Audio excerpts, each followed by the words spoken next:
ჩვენი სამყაროს ყველაზე დამაინტრიგებელი საიდუმლოებების გულში მოულოდნელი შემოტრიალებებია, რომლებიც ცვლის ყველა შესაძლო თეორიას და ყველა შესაძლო პასუხს.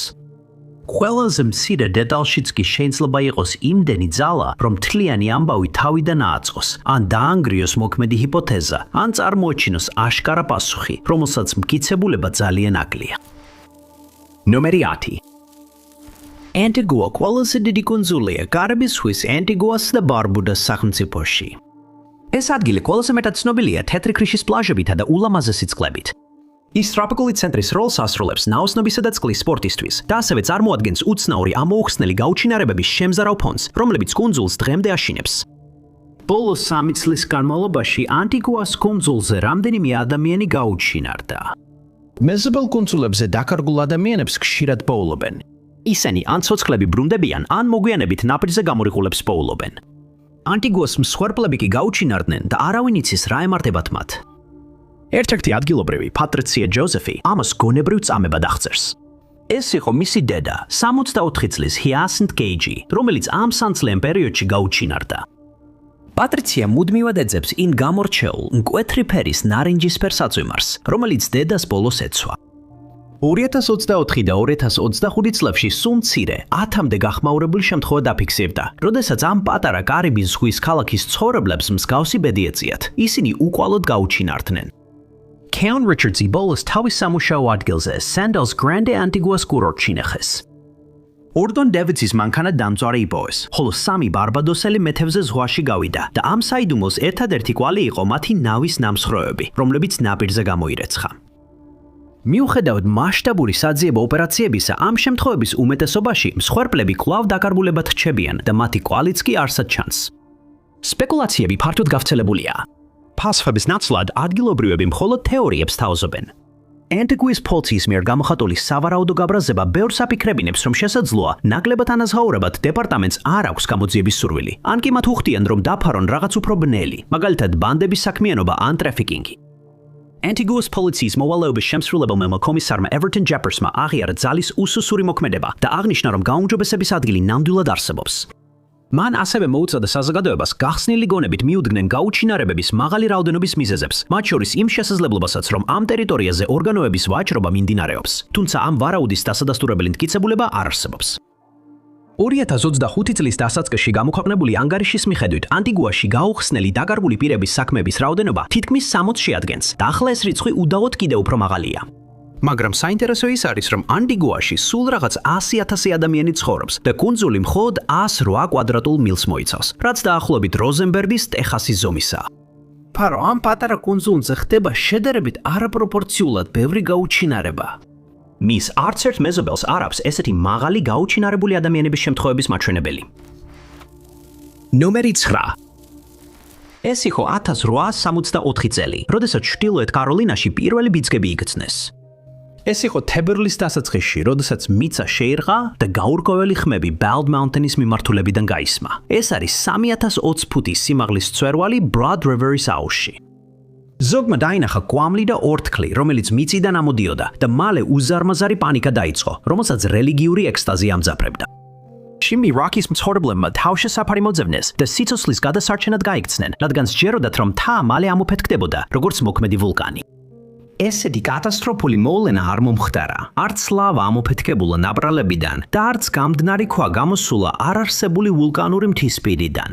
თუმცა მომდევნო 2 თვის განმავლობაში გრუხუნი გაგრძელდა და Bald Mountain-ის გარშემო მდებარე ოლქებში რელიგიური აღორძინების მსგავსი მოახლოებული უბედურების ატმოსფერო ჩამოყალიბდა. მიმზიდველი საიდუმლოს გამო პრესა ადგილზე მიაწყდა და აღწერდა მომხდარს როგორც ღვთაებრივ ჩარევას ან უბრალოდ ამთხოვებას. 2 თვით ადრე Posey Owensby ფერმერი, რომელიც Stone Mountain-ის მაგდოველის ოლქის მხარეს ცხოვრობდა, ეს მწვერვალი Rutherfords ოლქის ჩრდილოეთ საზღვარზე მდებარეობს. ჩიმნი როკიდან რამდენიმე მილი ჩრდილოეთით, ჩრდილოეთ კაროლინაში, ავიდა მთაზე, სადაც გავრცელებული ინფორმაციით სამდღიანი აღორძინება ჩაატარა, რომელიც 9 თებერვალს დასრულდა. სწორედ აქ თვით გამოცხადებულმა მქადაგებელმა გავრცელებული ინფორმაციით უფალს სთხოვა მიწის რომ მოეხდინა და მის გარშემო მყოფი ცოდვილები შეენჯღრია, რათა მათ ყურადღება მიექციათ. საინტერესოა, რომ სწორედ მეორე დღეს მიწისძვრებმა ქაოსი გამოიწვია ამ მიწებზე. მიწისძვრები, რომლებიც აქამდე არასოდეს ყოფილა. საქონელი, ცხენები და ჰორები დღეში გაუშვეს, ხოლო მთასთან ახლოს მცხოვრებმა ხალხმა დაასკვნა, რომ მხოლოდ რამდენიმე დღე ჰქონდათ დარჩენილი. მიუხედავად იმისა, რომ პრესა რელიგიური გულმოდგინების დასაცინად იყო მოსული, გეოლოგი Warren Dubre Wilfords კოლეჯიდან ცდილობდა შეეწყნარებინა შეშფოთებული ხალხი. სტუდენტების ჯგუფთან, სამოქალაქო ინჟინერთან და გაზეთის რედაქტორთან ერთად Warren Dubre გაემართა ჰიკორი ნატგების გზაზე. ავიდა და შემოიარა ბალდისა და სტოუნის მთები, გაიარა გზები და რთული ბილიკები. ჯგუფმა ვერ იპოვა მოქმედი ვულკანის არანაირი მტკიცებულება, არც კვამლი ამოდიოდა და არც გადნარი ქანის ნატეხები ჩანდა. იქ მხოლოდ მთა იყო, მაგრამ ის მთა მაინც გუგუნებდა. მას შემდეგ, რაც დაადგინეს, რომ ახალი მარშრუტების გასაყვანად აფეთქებები არ მიმდინარეობდა, გეოლოგებმა დაასკვნეს, რომ ბიძგები აუცილებლად მთის ქვეშიდან მოდიოდა. მან ივარაუდა, რომ დამნაშავე იყო ჩაძირული მღვიმეები და მთის ქედის ბუნებრივი სტრუქტურა. მოგვიანებით გამომძიებლებმა ბიძგები მიაწერეს კლდის ჩამონგრევებს, რომლებიც მთების ქვეშ მდებარე მღვიმეებში ხდება. მეცნიერული შეფასების მიუხედავად, საიდუმლო მაინც დარჩა, თუ რამ გამოიწვია ბიძგების უეცარი დაწყება და როგორ იყო ეს დაკავშირებული Posey Owens's ლოცვასთან. 6 თვის განმავლობაში 1874 წელს Rumbling ბალდი განაგრძობდა ბიძგებს. Post-doubles ვიბრაციები და ხმამაღალი გრუხუნი გაქრა, თუმცა დრო და დრო მცირე ბიძგები კვლავ იგრძნობა. Nobody ინგლისში ოქსფორდის უნივერსიტეტის Clarendon's ლაბორატორიის ფოიესთან მდებარე დერეფანში მდებარეობს მიმზიდველი საიდუმლო, რომელმაც თაობების განმავლობაში ექსპერტები დაატყვევა. აქ არის ოქსფორდის ელექტრონული ზარის სახლი, რომელიც უპრეცედენტო დიდი ხნის განმავლობაში ჩუმად რეკავს. ეს მოწყობილობა მხოლოდ სამეცნიერო ცნობის მოყვარეობა კი არ არის, არამედ განძლეობისა და ინტერესის სიმბოლოდაც იქცა. ეს იყო ერთ-ერთი პირველი ნივთი, რომელიც ფიზიკოსმა Robert Walkerმა სამეცნიერო აპარატურის კოლექციისთვის შეიძინა. პროფესორმა აღიარა, რამდენად განსაკუთრებული იყო ის და მე-19 საუკუნის ბოლოს მისი ადგილი ისტორიაში უზრუნველყო. ოქსფორდის ელექტრონული ზარი ექსპერიმენტული ელექტრონული ზარია, რომელიც შედგება დაკიდული ლითონის ბურთისგან, რომელიც ორ პატარა ზარს შორის წინ და უგან მოძრაობს. რაც შეიძლება ერთი შეხედვით უბრალოდ მარტივ მოწყობილობად მოგოჩვენოს, სინამდვილეში უცნაური საიდუმლოს მატარებელია. ოქსფორდის ელექტრონული ზარი უკვე საუკუნეზე მეტია რეკავს და არავინ იცის როგორ. 1840 წლიდან, როდესაც ის აშენდა, ზარმა უკვე 10 მილიარდზე მეტჯერ დარეკა. მოწყობილობას ენერგიას აძლევს ბატარეა, რომელიც თითქოს და უსასრულოდ ძლებს და მეცნიერებმა ვერ შეძლეს გაეგოთ, როგორ მუშაობს ან რისგან შედგება ეს ბატარეა, რომელიც ზარს ამუშავებს ყოველ ნახევარწამში უხმოდ 2 მინის ფენას მიღმა. სლების განმავლობაში ზარი იქცა საკულტო საუბრების თემად, რომელმაც შთააგონა თაობების, სტუდენტებისა და მკვლევრების დაფიქრებულიყვნენ არა მხოლოდ მის მექანიზმზე, არამედ ადამიანის გაგების უფრო ფართო საზღვრებზეც. მისი საიდუმლოების გასახსნელად ექსპერტებს მეფს მოუწევდათ მისი დაშლა და შიდა მექანიზმის შესწავლა, მაგრამ არავის სურს ზარის გაჩერება, ამიტომ ყველანი მოუთმელად ელიან როდის შეცვაც ის მუშაობას თავისით. არავინ იცის როდის დადგება ეს დღე, ან რამდენ ხანს გაუძლებს ბატარეა სინამდვილეში. გინესის რეკორდების წიგნის მიხედვით, მსოფლიოში ყველაზე გამძლე ბატარეად აღიარებულმა ზარის აპარატმა ჯერჯერობით არანაირი დაღლის ნიშანი არ უჩვენა. ექსპერტებმა შეძლეს დაედგინათ, რომ ჩაქუჩი ურთხამს ერთ ზარს და ბატარეა გამოყოფს მცირე მუხტს, რომელიც მას მეორე ზარისკენ უბიძგებს. ეს პროცესი ყოველ ნახევარწამში მეორდება, როგორც ეს ბოლო 186 წლის განმავლობაში ხდება ენერგიის ამოძროვის გარეშე. მეცნიერებს მხოლოდ ეჭვის გამოთქმა და თეორიების შექმნა შეუძლიათ ბატარეის შემადგენლობის შესახებ. ერთ-ერთი ვარაუდით ის შეიძლება გავდეს ზამბონის ელემენტებს, ადრეულ ელექტრობატარეას, რომელიც 1812 წელს გამოიგონეს. ვარაუდობენ, რომ შემადგენლობა შეიძლება შედგებოდეს მეტალის ფოლგისა და ქაღალდის მონაცვლე ფენებისგან, რომელიც დაფარულია მანგანუმის დიოქსიდით და შესაძლოა ეს რამდენიმე 1000 ფენის სისქის იყოს. ასევე აღინიშნება, რომ ბატარეა დაფარულია დნობის მდგომარეობაში მყოფი გოგირდით, რომელიც იზოლაციის ფუნქციას ასრულებს და შიდა მექანიზმებს ატმოსფერული დაზიანების გჯან იცავს. ექსპერტები შეშფოთებულნი არიან, რომ ზარის შუშის გარსაცმის გახსნამაც კი შეიძლება ნაადრევად დააზიანოს იგი. ამიტომაც არ შეხებიან მას და ელოდებიან თუ რამდენ ხანს გაძლებს. ნომერი 7. City of San Francisco ერქვა საქალაქთაშორისო მატარებელს, რომელიც ოუკლენდიდან, კალიფორნიიდან ჩიკაგომდე, ილინოისში მოძრაობდა. ის ერთობლივად მუშაობდა 3 კომპანიასთან ერთად, მათ შორის იყო Southern Pacific რკინიგზა. SB's მთავარი ხაზი მიხვება ჰუმბოლტის მდინარეს და მგზავრთა მატარებელს ატარებს პალისადეს კანიონში, ბეოავეიდან პალისადემდე. ქალაქ სან-ფრანცისკოს ორთქმავალი შემოღებულ იქნა 1926 წლის ივნისში და დიდი ყურადღება მიიპყრო თავისი ულტრა-ლუქს კლასის მახასიათებლებით, რამაც ის გახადა ცნობილი მატარებელი უმაღლესი სიმძლავრით. მაგრამ მისი მუშაობის დაწყებიდან 3 წლის შემდეგ ტრაგედია დატრიალდა. 1939 წლის 12 აგვისტო იყო, როდესაც ედ ჰეკოქსი სასწრაფოდ დაიკავა თავისი ადგილი მატარებლის საკონტროლო ოთახში. მგზავრობა აკლენდში წაიყვანა მგზავრები, მაგრამ ნახევარი საათი დაგვიანდა. მას შემდეგ, რაც მატარებელი ნევადის შტატის სკარლენის სადგურს ერთ-ერთ გაჩერებას გზაზე დატოვა, ედ ჰიკოქსმა გადაწყვიტა სიჩქარე გაეზარდა, რათა დაკარგული დრო დაეწია. სან-ფრანცისკოს ქალაქი ეხლა ჰარნიდან მხოლოდ 1.5 მილის დაშორებით იყო. ეს არის სარკინიგზო გვერდითი ხაზი, რომელიც მდებარეობს SP-ის მთავარ ხაზზე, იმ მონაკვეთზე, რომელიც ბეოავესა და პალისად შორისაა. ამ მომენტში ჰიკოქსმა სიჩქარე 90 მილამდე საათში გაზარდა, რაც იმას ნიშნავდა, რომ თუნდაც წინ საფრთხე დაენახა, დროულად გაჩერებას ვერ შეძლებდა. იმ საღამოს 9:03 საათზე მატარებელი შევიდა სარკინიგზო მონაკვეთზე, რომელიც არასწორად იყო გასწორებული. იმ მონაკვეთის გადაკვეთის შემდეგ ორთქმავალი სწრაფად გადავიდა რელსებიდან, ზუსტად მაშინოცა ჰუმბოლტის დინარის ხეობაში მეოთხე ხიდს კვეთდა. დრისა და კვამლის ღრუბელმა კატასტროფა დაანონსა, მაგრამ ნანგრევებიდან ამოვიდა ინჟინერი. სრულიად სასწაუნდ ჰიკოკი გადარჩა და დარჩენილი გზა ჰარმიმდე სირბილით გაიარა, რომ ტელეფონით ესარგებლა. მან გამოიძახა გადაუდებელი დახმარება და მოხალისეები ბეოავეიდან და კარლინიდან სწრაფად გაემართნენ შემთხვევის ადგილზე. გადარჩენილებს სწრაფად აღმოუჩინეს დახმარება სამედიცინო კომპლექტებით, მაგრამ მათ მოუწიათ ლოდინი, სანამ სამაშველო მატარებელი შეიკრიბებოდა. ისინი ტრაგედიის ადგილს არ დატოვებდნენ მეორე დილამდე. მატარებლის 5 ვაგონი ჩამოწერეს შედეგად, მათ შორის იყო კავის მაღაზია და სამზარეულო, 62 ადგილიანი სასადილო, ლაუნჯისა და ბუფეტის ვაგონი და 2 საძინებელი, სახელად Twin Peaks-ი და Chinatown-ი. რკინიგზის ხაზები რამდენიმე თვის განმავლობაში გამოუსადეგარი დარჩა, ხოლო მომდევნო დღეებში მასშტაბური გამოძიებები დაიწყო. მოულოდნელი შემოbrunებით გაირკვა, რომ რელსების არასწორი განლაგება განზრახ იყო გაკეთებული. ვიღაცამ მთლიანად მოხსნა რელსის მონაკვეთი, შეღება ყავისფრად და მშრალი ბუჩქებით დაფარა. მღვინთავები წიპოვიდნენ იარაღებს ჰუმბოლტის მდინარეში, რაც გამოავლენდა ტრაგედიას როგორც დივერსიას, რომლის განხორციელებასაც 4 მძიმე ტექნიკა სჭირდებოდა. რელსების გადატანას 1 საათი დასჭირდებოდა, ხოლო მათი დანარჩენი რკინიგზიდან დაშლასაც დიდი დრო დასჭირდებოდა. აღნიშნულია, რომ სულ 4 საათით ადრე სხვა მატარებელი ამ ტერიტორიაზე უპრობლემოდ იყო გასული. გამომძიებლებმა საბოტაჟის ჩამდენებზე ჯილდო დააწესეს, რის შედეგადაც დააკავეს და დაკითხეს რამდენიმე მარტოხელა მაწანწალა. თუმცა პოლიციამ მტკიცედ მიიჩნევდა, რომ ვინც ამაში იყო დამნაშავე, აუცილებლად უნდა ქონოდა რკინიგზის მუშაობის ცოდნა. დაკითხვებმა შედეგი არ გამოიღო. და საინტერესოა, რომ რამდენიმე წლის შემდეგ 1985 წელს არიზონაში კიდევ ერთი მატარებელი გადავარდა რელსებიდან და გამომძიებლებმა აღმოაჩინეს შემზარავი მსგავსებები სან-ფრანცისკოს ტრაგედიასთან. რელსები გადაეციათ ხიდზე, მაღალი ნაპირდაპირით, ზუსტად ისე, როგორც 1929 წლის შემთხვევაში. ნომერი 6. როგორც უცხოპლანტელების ფოლკლორის საავდგომო კვერცხი, მოქმედებს შავებში ჩაცმული კაცების ფენომენი. ლეგენდის მიხედვით ეს იდუმალი ბნელი ფიგურები ჩნდებიან მაშინ, როდესაც უცხოპლანტელების აქტივობა პიკს აღწევს. როგორც ამბობენ, ეს პირები პოულობენ თვითმხილველებს და იყენებენ შემოძრწუნებელ დაშინების მეთოდებს, რათა გააჩუმონ ისინი. შავებში ჩაცმული ადამიანები აღწერილნი არიან როგორც ფერმხთალი არსებები, რომლებიც არაბუნებრივად დაჯემულები არიან და ჩვეულებრივ ერთნაირ შავ კოსტიმებსა და მზის სათვალეებს ატარებენ.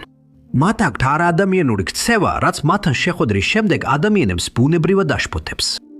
ამ შეხვედრების უმეტესობაში შავებში ჩაცმულებს აშკარა მიზანი აქვთ და პირდაპირ საქმეზე გადადიან. 1947 წლის ჰაროლდალის ინციდენტში ნავსადგურის პატრულის თანამშრომელი, რომელიც მაურის კუნძულთან ახლოს ამოუცნობი მფრინავი ობიექტის გამოძიებას აწარმოებდა, მისი ვიზიტის დროს პირდაპირ დაემუქრნენ. 1942 წლის ალბერტ ბენდერისა და IFSB-ის საქმეში შავებში ჩაცმულების ვიზიტმა მისი ამოუცნობი ობიექტების კვლევის იძულებითი შეცვლა გამოიწვია. მაგრამ 2016 წელს აიოვის შტატის სამხრეთ-აღმოსავლეთ კუთხეში მდებარე მუსკატინის ოლქის მსხორებლებმა განაცხადეს, რომ შავებში ჩაცმულების ვიზიტი სრულიად გაურკვეველი იყო და მათი სტუმრობის მიზეზი არასოდეს დადგინდა. რაიონის რამდენიმე მცხოვრებმა განაცხადა, რომ შავ კოსტიუმებში ჩაცმულ უცნობ ადამიანებთან უცნაური შეხვედრები ჰქონდათ, რომლებიც უცნაურად იქცეოდნენ და მათში შფოთვას იწვევდნენ. ერთმა მოწმე RJ Strongმა განაცხადა, რომ დაინახა ერთ-ერთი მამაკაცი, რომელიც ასფალტირებულ გზაზე შავი პალტოთი მიდიოდა. ის არაფერს აკეთებდა და არაფერს ამბობდა, უბრალოდ გზაზე მიდიოდა. ქალს მსგავსი შემთხვევა ჰქონდა, მანაც დაინახა შავ პალტოში ჩაცმული ადამიანი, რომელიც გზაზე მიდიოდა. მისი შვილი შიშისგან გაქვავდა წინა ინციდენტის დროს, რომელიც შავებში ჩაცმულ მამაკაცებს უკავშირდებოდა. რამდენიმე მოხსენება მიუთითებდა, რომ უცნაური მამაკაცები გზის პირას იდგნენ და ზოგჯერ უცნობი მიზეზების გამო გზაზე გამოდიოდნენ მოძრავ ტრანსპორტში. Cassie Pemtikis რამდენიმე მეგობარმა უამბო მას ინციდენტის შესახებ, რომელიც 22 გზატკეცილზე მოხდა. ინციდენტები იმდენად შემაშფოთებელი იყო, რომ ისინი ახალ ამბებშიც კი მოხვდნენ. KWQC Newsx-მა გაავრცელა ინფორმაცია, რომ ადგილობრივი პოლიცია ცდილობს გაარკვიოს უცნაური ფენომენის მიზეზი, სადაც შავებში ჩაცმული მამაკაცები ღამით ქუჩებში დაყონდებიან. დეპარტამენტმა აღნიშნა, რომ მიუხედავად იმისა, რომ აქ დანაშაული არ ხდება, ეს ქმედება საკმაოდ სახიფათოა და მოსახლეობას გასაგებად აშფოთებს. მუსკატიმის პოლიციამ მიიღო რამდენიმე შეტყობინება იმავე პიროვნებების შესახებ, რომლებიც კედლებს გადადიან და სახლის მფლობელების ეზოებში დადიან. ამ უცნაური შავებში ჩაცმული მამაკაცების ვიზიტებმა დეპარტამენტი აიძულა დაეჟინებინა, რომ თუ ვინმე შეხვდება ამ უცნაურ მამაკაცებს, დაუყოვნებლივ დარეკოს 9-1-1-ზე. რაც შეეხება გავრცელებულ ცნობებს, არც ერთ მათგანს, ვინც ამ მამაკაცებს შეხვდა, მათთან სიტყვა არ გაუცვლია.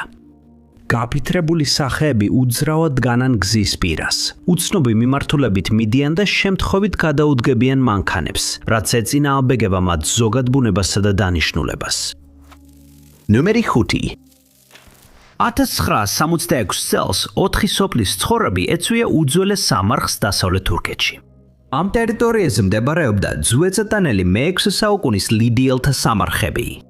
მაგრამ რამდენიმე დღის გათხრის შემდეგ ჯგუფმა ვერ შეძლო სამარხის ერთ-ერთი კარის მარმარილოს კედლის გარღვევა, ამიტომ მათ დინამიტი გამოიყენეს. უკანონო არქეოლოგიურმა გათხრებმა გამოავლინა ლიდიელი დიდგვაროვანი ქალის სამარხი და მისი საგანძური. მოსახლეობის წევრები გახდნენ პირველები, ვინც მას 2600 წლის შემდეგ იხილეს.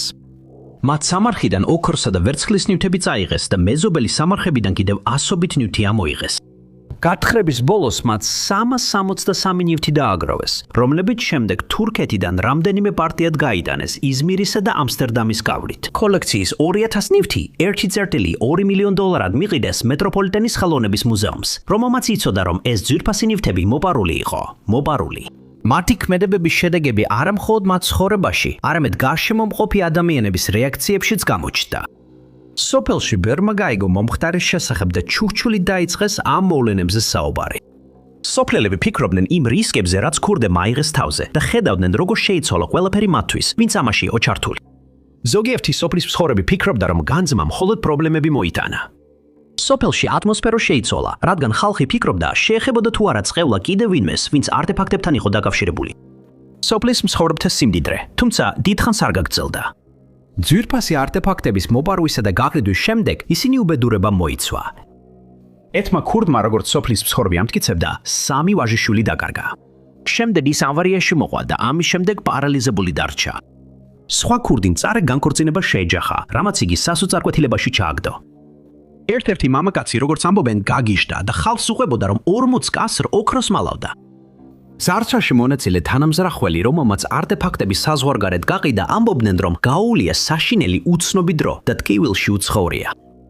წყევლა მხოლოდ ქურდებსა და კონტრაბანდისტებს არ შეჩერებია. როგორც ჩანს, ის აუხსნელად უბედურებას აყენებდა ყველას, ვინც მასთან შეხება ჰქონდა.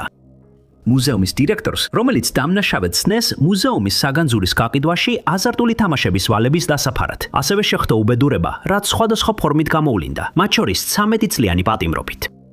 მამაკაცებმა, რომლებმაც ქურდობაში მიიღეს მონაწილეობა, სადეს ჩვეულ ცხოვრებას დაბრუნებოდნენ, მაგრამ მოუსვენრობის გრძნობა მაინც დარჩა. ადამიანებმა, რომლებმაც იცოდნენ ამ მოვლენების შესახებ, საგანძურს სხვაგვარად შეხედეს. სიმდიდრის წყაროს ნაცვლად ეხლა მას უბედურების მომტანად აღიქონნენ. გავიდა წლები, მაგრამ სოფლის მცხოვრებლები კვლავ განაგზობდნენ ამ მოვლენებზე საუბარს და ამ ისტორიას სხვებისთვის გაფრთხილებად იყენებდნენ. კოროზიული განძის ლეგენდა კიდევ უფრო გაძლიერდა და მისგან წამოსული სიფრთხილე საზოგადოებაში დარჩა.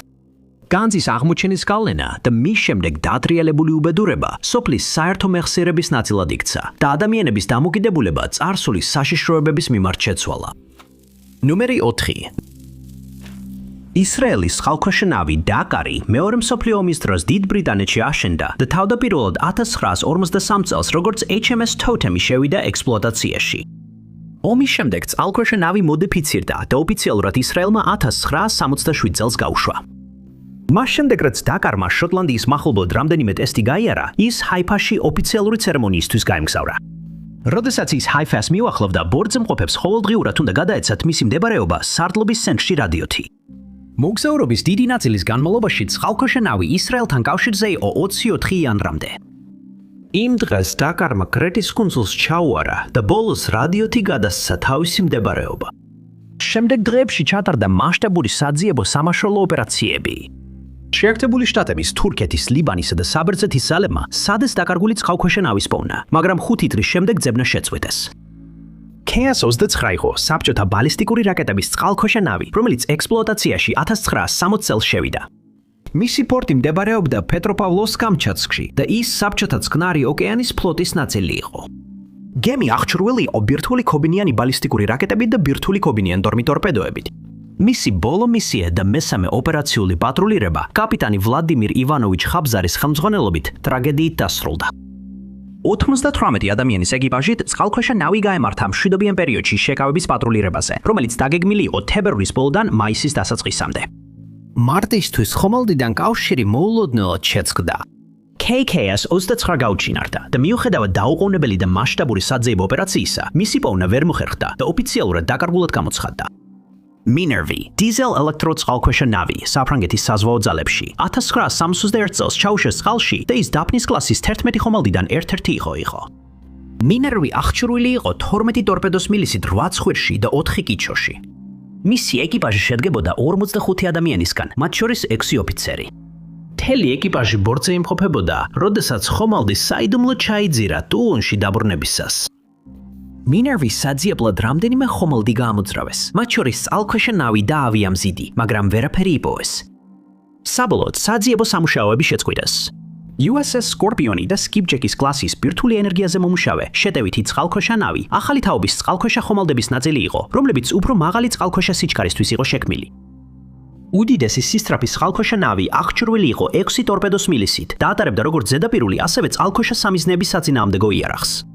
სწორედ მისი სისწრაფისა და სიზუსტის გამო იგზავნებოდა USS Scorpion-ი მაღალ ტექნოლოგიურ ჯაშუშურ მისიებზე. ის გადაისროლს ხმელთაშუა ზღვიდან, რათა შეეჩერებინა საბჭოთა საზღვაო ჯგუფი კანარის კუნძულებთან ახლოს, მაგრამ ხომალდი ამ მისიიდან აღარ დაბრუნებულა და დაკარგულად გამოცხადდა, რაც ცივი ომის ერთ-ერთ ყველაზე ცნობილ საზღვაო საიდუმლოდ იქცა. თუმცა ამ 4-ვე სრულიად განსხვავებულ საიდუმლოს ერთი საერთო რამ აქვს. ყველა ეს 4 შემთხვევა გაქრა ერთსა და იმავე წელს, 1968-ში, 4 სხვადასხვა ქვეყანაში ერთმანეთისგან სულ რამდენიმე თვეში. ბოლო წლებში თითოეული ამ წყალქვეშა ნავის ნამსხვრევი იქნა აღმოჩენილი, თითოეული ზღვის ფსკერზეა განთავსებული. მაგრამ რა გახდა კატასტროფების მიზეზი, მხოლოდ თეორიების დონეზეა ცნობილი და კიდევ უფრო მეტ სპეკულაციას იწვევს. მაგრამ ამ საიდუმლოებებს კიდევ ერთი მოულოდნელი შემოbrunება მოჰყვა. საინტერესოა, რომ CIA-მ აღმოაჩინა ჩაძირული საბჭოთა ხომალდი K-29 და მკაცრად გასაიდუმლოებული ოპერაციის პროექტი არიზონას მეშვეობით სააგენტო მისი ძირითადი ნაწილები ამოიღო გიგანტური მექანიკური ფჩქალის გამოყენებით. მისიამ იმ დროისთვის $800 მილიონი დაჯდა და მნიშვნელოვანი სადაზვერვო ინფორმაცია მოიტანა საბჭოთა საზღვაო კოდების, კრიპტოგრაფიისა და ბირთვული ტორპედოების შესახებ. ოპერაციის შედეგად K-29-ის მხოლოდ ნახევარი იქნა ამოღებული. CIA-ს ჩართულობა ამ საიდუმლოებებიდან ერთ-ერთში აჩენს საფუძველს, რო ვიფიქროთ დანარჩენებზეც. ნომერი 3. Patrick Leahy, ამერიკელი პოლიტიკოსი,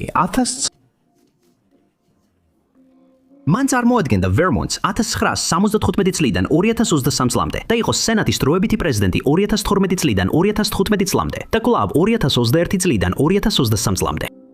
თანამდებობის დაკავების შემდეგ მან მოიპოვა ლიბერალის რეპუტაცია და ლიდერის როლი შეითავსა ჯანმრთელობის დაზღვევის რეფორმაში. ასევე სწორედ ლეჰიმ ხელი შეუწყო კანონმდებლობის მიღებას, რომელმაც მონაცემები და ინტელექტუალური საკუთრება დაიცვა. 2002 წელს ლეჰი უყურებდა ვიცე-პრეზიდენტ დიკ ჩეინის გამოსვლის ტრანსლაციას საგარეო საქმეთა ვეტერანთა კონვენციაზე. მისი გამოსვლა ეხებოდა ერახთან ომს, რომელიც ლეჰის აზრით ვეტერანებისთვის არ იყო მიმართული, არამედ მედიისთვის, რათა საზოგადოება ერახთან ომის მხარდაჭერისკენ დაეყოლიებინათ დემოკრატიის ხელშეწყობის ნაცვლად. ის ფიქრობდა, რომ 2001 წლის მოვლენების შემდეგ მთავრობა ზედმეტად თავდაჯერებული გახდა. მთავრობა თითქოს დაუფიქრებლად მიიჩქაროდა ომისკენ და შედეგებს არ ითვალისწინებდა. იმ წლის მოვლენების შესახებ სიმართლის ძიებაში ASHS-ის მთავრობის მიერ ერაყში შეჭრის მხარდასაჭერად დაწყებული ქაოტური კამპანიის შესახებაც ლიაჰი ჩაეძირა ერაყისა და სადამ ჰუსეინის შესახებ CIA-ის საიდუმლო დოკუმენტებსა და საგამოძიებო ანგარიშებში. მან ამ ანგარიშების საშუალებით აღმოაჩინა, რომ ჰუსეინი დაინტერესებული იყო მასობრივი განადგურების იარაღით, თუმცა ეს ინტერესი ახალი არ ყოფილა. ის 10 წლების განმავლობაში იჩენდა ინტერესს. ლეჰი ასევე სკეპტიკურად იყო განწყობილი ინტკიცებების მიმართ, რომ ჰუსეინი ალ-ქაიდას იყო დაკავშირებული. ჰუსეინი იყო სეკულარული დიქტატორი, მაშინ როცა ალ-ქაიდა რელიგიური ექსტრემისტული ჯგუფი იყო, რომელიც პირდაპირ ეწინააღმდეგებოდა მისნაირ ლიდერებს. შემდგომში ლეჰიმ დაასკვნა, რომ ერაყსა და ალ-ქაიდას შორის კავშირი მტკიცებულებებით არ იყო გამყარებული. მას არ ჰქონდა არანაირი მტკიცებულება მოახლოებული საფრთხის შესახებ, როგორც მთავრობა ამტკიცებდა. შემთხვევით და საკმაოდ იდუმალად, მომდევნო კვირა დღეს ლეჰი და მისი ცოლი დილის სეირნობაზე იყვნენ გასულები, როცა მათთან ორი სპორტული მორბენალი მივიდა. სენატორმა ისინი ცოტა ხნით ადრე შეამჩნია, ისინი წყვილს გარკვეული დროით მიხვებოდნენ და ბოლოს მიუახლოვდნენ. ორივემ თავის სათანადოდ არ წარადგინა და ამის ნაცვლად კითხეს, რა იყო ლეჰის აზრი იმ სადაზორო ბრიფინგებზე, რომლებსაც ის იღებდა. მისმა ცოლმა მიხვდა, რომ ეს ის საუბარი არ იყო, რომელშიც ჩართვა სურდა, სწრაფად მოშორდა. ლეჰემ ახსნა, რომ თუ ის ბრიფინგებზე იმყოფებოდა და ისინი საიდუმლო იყო, უბრალოდ ვერ დაადასტურებდა ამას და ვერ ისაუბრებდა მათზე. ორივე მორბენალმა ეს გაიგო, მაგრამ კითხეს აჩვენეს თუ არა ბრიფინგის ჩამტარებლებმა ფაილი 8 დოკუმენტი, რომლის შესახებაც სენატორს არასდროს სმენოდა და არც უნახავს თავისი პასუხების ძიების განმავლობაში. მათ უთხრეს, რომ ამის შესახებ უნდა ეკითხა და შეიძლებოდა რამე საინტერესო ეპოვა. დიდი დრო არ გასულა, რომ ლეჰი მოაწყო და გადახედა იმ საიდუმლო ფაილ 8 დოკუმენტს, რომელიც პირდაპირ ეწინააღმდეგებოდა იმას, რასაც ბუშის ადმინისტრაციის შესახებ აქამდე ისმენდა. კერძოდ ის მასობრივი განადგურების იარაღებს ეხებოდა და ეწინააღმდეგებოდა ადმინისტრაციის არგუმენტებს ერახში შეჭრის გასამართლებლად. შემდეგ მან ომს წინააღმდეგ მისცა ხმა. ლეჰიმ ვერასდროს გაარკვია, ვინ იყვნენ ის საიდუმლო მორბენლები და არც სურდა გაერკვია, კვია. ზოგი ფიქრობს, რომ ისინი შეიძლება ყოფილიყვნენ FBI-ის ან CIA-ის თვითნებური აგენტები, რომლებმაც გადაწყვეტეს თითქოს შემთხვევით აკავშირებოდნენ ლეჰის, რომელიც უკვე სკეპტიკურად უყურებდა მთავრობის განცხადებებს, შემთხვევითი მორბენლების სახით. ასევე გაურკვევლია, სადეს თუ არა მათ სხვა სენატორებთან დაკავშირება, ან საიდან იცოდნენ ფაილი 8-ის შესახებ, თუ თვითონ ლეჰიც კი არ იყო ინფორმირებული ამის შესახებ. ნომერი 2. 1926 წლის 12 ნოემბერს კაცი, რომელმაც თავი ჯორჯ ჯი სტეინად გააცნო, შევიდა ბანკში, რიპონში, უისკონსინი. ის იქ იყო, რომ გაეხსნა დანაზობის ანგარიში $100-ზე, მან არ მიუთითა სოციალური უსაფრთხოების ნომერი და არ დატოვა საცხოვრებელი მისამართი. მან უბრალოდ მოლარებს თავისი სახელი უთხრა, რომელიც არასდროს დადასტურებულა, თანხა შეიტანა და წავიდა. იგივე ადამიანი, იგივე სახელით გამოჩნდა შუა დასავლეთის ათეულობით სხვა ბანკში, ყოველჯერზე ხსნიდა ან დანაზოგის, ან სესხის ანგარიშს. 1926 წლიდან 1942 წლამდე ის ხსნიდა ანგარიშებს 5 უისკონსინში, 3 ინდიანაში, 2 მინესოტაში, 1 აიოვაში და კიდევ 1 ილინოისში. 1942 წელს გაიხსნა სტეინის ბოლო ანგარიში. ამის შემდეგ კი აღარავის უნახავს ეს საიდუმლო ადამიანი და მის სახელზე აღარ გახსნილა არც ერთი ანგარიში. ჯორჯ ჯეი სტეინი გაუჩინარდა და მან უკან დატოვა $130,000, რომელიც ამ საბანკო ანგარიშებზე დაუკმაყოფილებელი დარჩა. ერთმა მკვლევარმა თომ ბეკერმა სცადა ამ საიდუმლოს ძირამდე მისვლა. მან დაიწყო ანგარიშების შესწავლა და საკმაოდ უცნაურად აღმოაჩინა, რომ მხოლოდ ერთ მათგანს ჰქონდა რეალური მისამართი მიმმული. ინდიანას ანგარიშებიდან ერთ-ერთზე მისამართად მითითებული იყო ვაშინგტონის ქუჩა 505. აქ ფუნქციონირებდა ბიზნესი, რომელიც ქუდებს, ხელთათმდაბს, ხელთათმანებს და სხვა აქსესუარებს ამზადებდა. კომპანიაში მუშაობდა მოგზაური გამგენდვერი სახელად რალფ ბარნეტი, რომელიც როგორც ჩანს ჯორჯ ჯი სტეინის ზოგად აღწერას ემთხვეოდა. ბარნეტის გაპირდოების ადგილებიც ემთხვეოდა იმ ადგილებს, სადაც სტეინი იყო ნანახი. ბეკერის რწმენით სტეინი და ბარნეტი ერთი და იგივე ადამიანი იყვნენ, მაგრამ ეს არ ხსნის, რატომ გაუჩინარდა მოგზაური გამყიდველი მოულოდნელად და რატომ დატოვა თანხები ხელუხლებელი. სხვა მკვლევარმა ფრენსის სტროლმა სადა ამ საიდუმლოს ამოხსნა და აღმოაჩინა, რომ სტეინმა ერთ-ერთ დეპოზიტზე უკუგზავნის მისამართი მიუთითა, რომელიც ამჯერად ედ ფეის სახელზე მიიყვანა. ედ ფეი გაზეთების არქივების მიხედვით კრიმინალი იყო, რომელმაც 1903 წელს უისკონსინის შტატის სუპერიორში ბანკის ფილიალი გაძარცვა და გაიტანა $15,000 ღირებულების მარკები და ნაღდი ფული. ის მალევე დააკავეს, მაგრამ 1904 წელს ციხიდან გაიქცა და მას შემდეგ აღარავის უნახავს. სკოლმა აღმოაჩინა, რომ შტეინისა და ფეის ასაკები ემთხვევა და მიაჩნია, რომ კრიმინალმა სახელი შეიცვალა, რათა თავისი დანაშაულები დაეფარა და ამით შეძლო ფულზე წდომის შენარჩუნება. მაგრამ აბსოლუტურად არანაირი სხვა მტკიცებულება არ არსებობს, რომელიც დაადასტურებს, რომ რომელიმე ამ თეორიათაგან სწორია. როგორც ჩანს, ყველა მისამართი, რომელიც მითითებული იყო, სხვა ადამიანებზე გადიოდა, რაც ზუსტად ის იყო, რაც შტეინს სურდა. ეს $130,000 დღემდე მოუთხოვნელია. ნომერი პირველი. 1888 წელს მოხდა ყველაზე ცნობილი გაუხსნელი დანაშაული. იმ წელს აგვისტო და ნოემბრამდე ლონდონის უაიტჩეპელის რაიონში მკვლელობების სერია მოხდა. იმ წელს 5 მკვლელობა, რომელიც პირდაპირ ერთ პირს უკავშირდებოდა, დოკუმენტირებული იყო, თუმცა ეჭობენ, რომ უცნობი თავდამსხმელი სხვა გაუხსნელ დანაშაულებზეც იყო პასუხისგებელი, რომლებიც 1888-დან 1892 წლამდე მოხდა. თავდამსხმელს საზოგადოებამ ჯეკ მფატრავი უწოდა და დღესაც ის საიდუმლოდ რჩება, რადგან სამართალდამცავები და ენთუზიასტები იკვლევენ და განიხილავენ ყველა შესაძლო თეორიას. ერთი ადამიანი, რომელიც ეჭმიტანილების სიაში 1888 წელს მოხვდა, იყო მამაკაცი სახელად Thomas Hayne Catbushi. სინამდვილეში ის იმ დროს მთავარი ეჭმიტანილი იყო. ის დაიბადა 1866 წელს კენინგტონში, ინგლისში, უაიტჩეპელიდან 3 მილის მოშორებით. ის სოლიდური საშუალო კლასის ოჯახიდან იყო, მაგრამ მისი ბავშვობა ბედნიერი ნამდვილად არ ყოფილა. როცა ის ჯერ კიდევ პატარა იყო, მამამ ოჯახი მიატოვა და ახალ ზელანდიაში ხელახლა იქორწინა. ის ერთადერთი შვილი იყო, ხოლო დედამისი აღარასდროს გათხოვილა. ამბობდნენ, რომ როგორც დედამისი, ისე დეიდამისი უკიდურესად რელიგიურები იყვნენ და დაუდგენელი ნევროლოგიური დარღვევები ჰქონდათ. თამას ბავშვობიდანვე სერიოზული ქცევითი პრობლემები ჰქონდა და ამის გამო პირველი სამსახურიდან გაათავისუფლეს. მეორე სამუშაო ადგილზე, როგორც ამბობენ, თომასმა თავისი დამსაქმებელი კიბეებზე დააგორა. სწორედ ამ დროს დაიწყო თომასმა შემაშფოთებელი და გადაჭარბებული ქცევის გამოვლენა. ხისი თომასი საკუთარ სახლში იკეტებოდა და სამედიცინო წიგნების კითხვა შეეშვებოდა.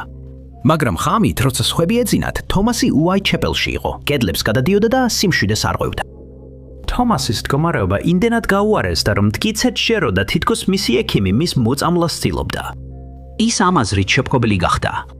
მან ლონდონის ერთ-ერთ საუკეთესო იურისტსაც კი მიმართა, მაგრამ ამ მცდელობამ მხოლოდ კიდევ ერთ უცნაურ დასკვნამდე მიიყვანა, რომ მისი სიცოცხლის დასრულების შეთქმულება სამართალშიც ვრცელდებოდა. 1888 წელს, როდესაც თამასი 22 წლის იყო, ის სრულიად გაგიშდა, რაც თითქოს დაემთხვა ჯეკ მფატრავის უკვლელობების დაწყებას. ხოლოდ მისი აბსურდული ქცევა არ იყო ის, რის გამოც ხელისუფლებას სჯეროდა, რომ ის დანაშაულების უკან იდგა. მისი ფიზიკური აღწერაც ემთხოვოდა საქმეში არსებულს, დაწყებული კაშკაშა ცისფერი თვალებით და დამთავრებული ტუჩით. მაგრამ არსებობს ერთი ხარვეზი თეორიაში, რომ თომასი იყო რიპერი. 1891 წელს ის გასული წლის 2 ცალკეული თავდასხმისთვის გაასამართლეს, დააპატიმრეს და სასამართლოს წინაშე წარდგა. ის დანაშაულებებში დამნაშავეცნეს სამედიცინო საბჭოს გადაწყვეტილებით, სადაც ექიმებმა მას ფსიქოზი დაუდგინეს. შემდეგ ის ბროდმური საავადმყოფოში გადაიყვანეს, სადაც გარდაცვალებამდე დარჩა. წელი, როდესაც იგი საავადმყოფოში გადაიყვანეს, 2 წლიან ინტერვალს ქმნის ბოლო აღიარებულ რიპერის კვლელობასა და იმ თავდასხმას შორის, რომელმაც თომასი თავშესაფარში მოათავსა.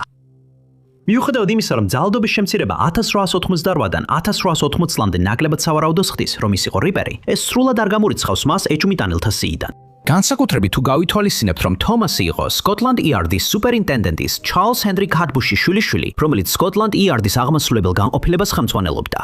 ამან გახსნა გზა შესაძლო პოლიციური შეთქმულების დაფარვისთვის, რამაც მას ანონიმურობა მიანიჭა და სრულფასოვანი გამოძიება შეაფერხა. პოლიციასა და მთავარ ეჭვმიტანელს შორის კავშირი მხოლოდ 1884 წელს გახდა ცნობილი. დიდი მადლობა, რომ უყურეთ. თუ მოგეწონათ ეს ვიდეო, აუცილებლად დააწექით მოწონების ღილაკს. ასევე არ დაგავიწყდეთ გამოიწეროთ არხი და დააწკაპონოთ შეთხოვინების ზარზე, რომ არ გამოტოვოთ ჩვენი მომავალი ვიდეოები. მე ვარ Top 5 Unknown Z და შევხვდებით შემდეგ ვიდეოში.